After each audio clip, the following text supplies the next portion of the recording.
आज 7वें चरण के लिए जो वोटिंग है वो जारी है। 8 राज्यों की 57 सीटों पर मतदान हो रहे हैं। तो मैदान में 904 उम्मीदवार हैं। सुबह 7 बजे से शाम 6 बजे तक होगी पंजाब की सभी सीटों पर एक साथ वोटिंग है। इस वक्त की बड़ी अपडेट, जहां हिमाचल प्रदेश की 4, पश्चिम बंगाल की 9 सीटों पर मतदान। तो आज 7वें चरण की यहाँ पर जो वोटिंग है, 7वें और अंतिम चरण की मतदान जारी है। बिहार की 8 सीटों में, ओडिशा की 6, झारखंड की 3 सीटें, चंडीगढ़ की 1 सीट पर आज वोटिंग हो रही है। और सुबह 9 बजे तक की अगर बात की जाए तो 11.31% अब तक का मतदान का जो आंकड़ा रहा है। और बिहार की बात करें तो 10.58% मतदान का आंकड़ा रहा है। चंडीगढ़ की बात करें तो चंडीगढ़ में 1 सीट है जिसमें 11.64% मतदान का आंकड़ा रहा है। वोटिंग परसेंटेज आप तक पहुंचा रहे हैं 9 बजे तक की। जहां हिमाचल प्रदेश की बात करें तो 14.35% रहा है और झारखंड में 12.15%, उड़ीसा में 7.69%, पंजाब में 6.4%, उत्तर प्रदेश में 12.94% मतदान का आंकड़ा रहा है। और अब पश्चिम बंगाल की बात करें तो 12.63% मतदान का यह आंकड़ा रहा है। इस वक्त की बड़ी अपडेट आप तक पहुंचा रहे हैं।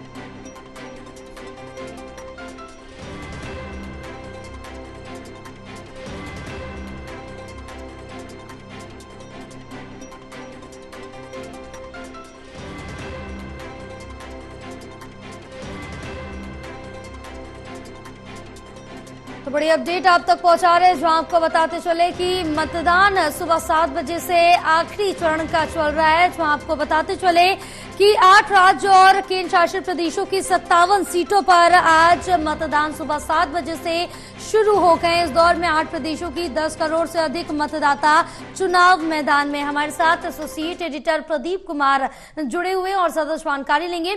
प्रदीप, अगर 7वें और अंतिम चरण की बात की जाए तो इसमें 8 राज्य और केंद्र शासित प्रदेशों के साथ 57 सीटों पर मतदान हो रहा है। और इसकी ये खास बात है इस चरण में कि यहाँ पर कई दिग्गज, कई बड़े चेहरे इस चरण में मतदान करने के लिए और अपनी किस्मत आजमाते हुए नजर आएंगे। चाहे वो प्रधानमंत्री नरेंद्र मोदी हो, रविशंकर हो और कंगना रनौत हो, अनुराग ठाकुर हो, तो तमाम दिग्गज खड़े हैं इस बीच। देखिए, एक बड़ा मुकाबला इस वक्त चल रहा है। 7वें चरण का लोकसभा चुनाव 2024 का आखिरी चरण है, आखिरी मुकाबला है। और इस चरण में तमाम जिस तरीके से राज्य, जो 8 राज्य हैं, उनमें वोटिंग हो रही है। और सबसे प्रमुख राज्यों की बात करें, उत्तर प्रदेश में वाराणसी सीट पर भी मतदान हो रहा है, जहां पर प्रधानमंत्री नरेंद्र मोदी चुनाव मैदान में हैं। इसके अलावा अगर देखें तो हिमाचल प्रदेश की सभी 4 सीटों पर मुकाबला है। केंद्रीय मंत्री अनुराग सिंह ठाकुर हमीरपुर सीट से चुनाव मुकाबले में है। कंगना रनौत मंडी सीट से चुनाव मुकाबले पर है। वहां पर कांग्रेस उम्मीदवार विक्रमादित्य सिंह मैदान में है। तो एक हाई प्रोफाइल मुकाबला। इसके अलावा भी अन्य सीटों पर एक बड़ा मुकाबला बनकर उभर रहा है। सारण सीट पर जिस तरीके से रोहिणी आचार्य जो की बेटी है, यहाँ पर लालू प्रसाद यादव की, इसके अलावा जो अन्य उम्मीदवार हैं वो चुनाव मैदान में, ये एक बड़ा मुकाबला बनकर उभर रहा है। और इस मुकाबले पर नजरें हैं। पंजाब की 13 सीटों पर मुकाबला चल रहा है। चंडीगढ़ की जो केंद्र शासित प्रदेश है उसकी 1 सीट पर मुकाबला, पूर्व केंद्रीय मंत्री मनीष तिवारी मुकाबले में है। इसके अलावा भी अन्य सीटों पर एक हाई प्रोफाइल मुकाबला देखने को मिल रहा है। जो रुझान आए हैं करीब 9:30 बजे तक के, वो बता रहे हैं कि इसमें मतदान प्रतिशत बढ़ेगा जैसे जैसे दिन चढ़ेगा। इसके अलावा ये भी खबरें आई हैं, पश्चिम बंगाल में हिंसा की खबरें हैं जो जानकारी मिल रही है। बंगाल में चुनाव जो चल रहा है और जिस तरीके से पश्चिम बंगाल में मुख्य निर्वाचन कार्यालय की ओर से एक बयान भी आया है कि ईवीएम, इसके अलावा वीवीपैट मशीन जो रिजर्व थी, उनको एक मॉब ने वहां पर लूटा है और उसको पोंड में यानी तालाब में गिरा दिया गया। उसके बाद ये वायरल तस्वीरें हुई हैं। ये जानकारी मिल रही है कि आज सुबह करीब 6:40 पर जो जयनगर एससी सीट है पीसी में 129 कुलटाली एसी में बेनी माधवपुर एफसी स्कूल के पास ये घटना हुई है। और इसमें जो रिजर्व ईवीएम थी, कागजात स्थानीय भीड़ ने वो लूट लिए थे। तो एक बड़ा विवाद यहाँ पर देखा जा रहा है। हालांकि ये रिजर्व थी, ऐसे में कोई वोटिंग पर असर नहीं पड़ेगा। सुरक्षा बलों का पर्याप्त इंतजाम यहाँ पर किया गया है। दूसरी तरफ अगर देखें तो इस चुनावी मुकाबले पर जिस तरीके से नजरें लगी हैं ये काफी महत्वपूर्ण मुकाबला है और इसमें बढ़ चढ़कर मतदान करें।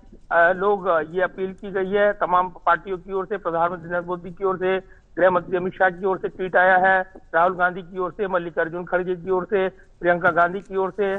तो चुनावी मुकाबला आखिरी चरण का और अपने अपने दावे यहाँ पर एनडीए की ओर से, इंडिया ब्लॉक की ओर से किए गए हैं। तो एक बड़ा मुकाबला ये बनकर उभर रहा है। बिल्कुल, कहीं ना कहीं एक बड़ा मुकाबला बनकर उभर रहा है। और इस बार अगर हम बात वाराणसी की करें तो तीसरी बार बतौर उम्मीदवार बीजेपी की तरफ से वाराणसी से प्रधानमंत्री नरेंद्र मोदी उतरे हैं और इस बार भी अपनी जो दावे किए जा रहे हैं, अपनी जीत का ही दावा कर रहे हैं। और यहाँ पर काफी लंबे मत से प्रधानमंत्री नरेंद्र मोदी ने अपनी जीत दर्ज की थी, क्योंकि वाराणसी उत्तर प्रदेश की बहुचर्चित सीट है। यहाँ से प्रधानमंत्री नरेंद्र मोदी है और इसके साथ साथ अगर अलग अलग सीटों की बात करें, जैसे हिमाचल में अगर हम बात कर रहे हैं हमीरपुर और मंडी की, तो बहुचर्चित सीट है, दोनों पे ही दिग्गज है। और इसके अलावा अगर हम बात यहाँ पर बिहार की करें तो आरा और पाटलिपुत्र सीट भी बहुचर्चित सीट मानी जा रही है।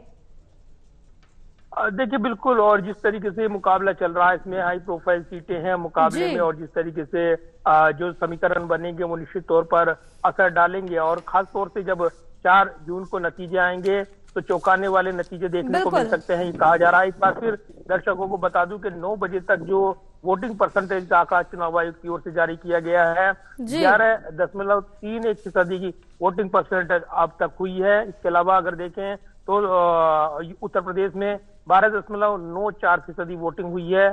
तो ये आंकड़ा बढ़ेगा और ये कहा जा रहा है कि अन्य प्रदेशों में भी वोटिंग का आंकड़ा बढ़ेगा। हाई प्रोफाइल सीटें पाटलिपुत्र की बात करें, निश्चित तौर पर एक बड़ा मुकाबला देखने को मिलेगा। और जिस तरीके से बिहार में जो समीकरण साधने को लेकर रस्साकसी देखने को मिली है, उसमें एक बड़ी जोर आजमाइश देखने को मिल रही है चुनावी मुकाबले में। दूसरी तरफ उत्तर प्रदेश का एक बड़ा मुकाबला और जो अलग चरण वाइज मुकाबले हुए हैं हर सीट पर, और वाराणसी सीट तो निश्चित तौर पर फोकस में है। आखिरी चरण के मतदान में उस सीट पर भी मुकाबला हो रहा है जहां प्रधानमंत्री नरेंद्र मोदी मुकाबले में है।